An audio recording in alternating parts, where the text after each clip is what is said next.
గుజరాత్లో పార్టీ బలోపేతం చేసే దిశగా కాంగ్రెస్ పార్టీ కసరత్తు చేస్తోంది. పలు రాష్ట్రాల్లో కాంగ్రెస్ పార్టీ పరిస్థితి దిగజారుతున్న నేపథ్యంలో ప్రధాని మోదీ, కేంద్ర హోంమంత్రి అమిత్ షాల సొంత రాష్ట్రం గుజరాత్లో సత్తాచాటి పునర్వైభవాన్ని సాధించాలనే కృతనిశ్చయంతో ఉంది.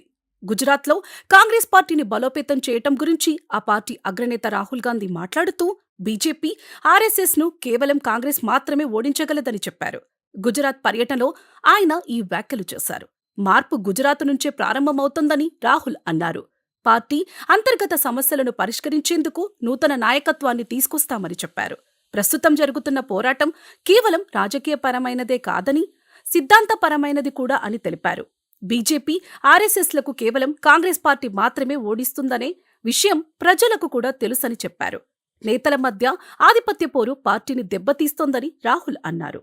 తమ వద్ద 2 రకాల గుర్రాలు ఉన్నాయని, వీటిలో ఒక రకం రేసు గుర్రాలని, రెండో రకం పెళ్లిలకు తీసుకెళ్లే గుర్రాలని తెలిపారు.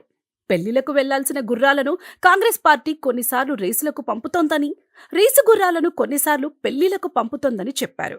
ఈ గుర్రాలను విభజించాల్సిన అవసరం ఉందని, పరిస్థితిని మారుస్తామని తెలిపారు. సరైన నేతలకు సరైన బాధ్యతలను అప్పగిస్తామని అన్నారు. కొందరు నేతలు బీజేపీకి దగ్గరగా ఉంటున్నారని, అలాంటి వారిని దూరం పెట్టాల్సిన అవసరం ఉందని చెప్పారు.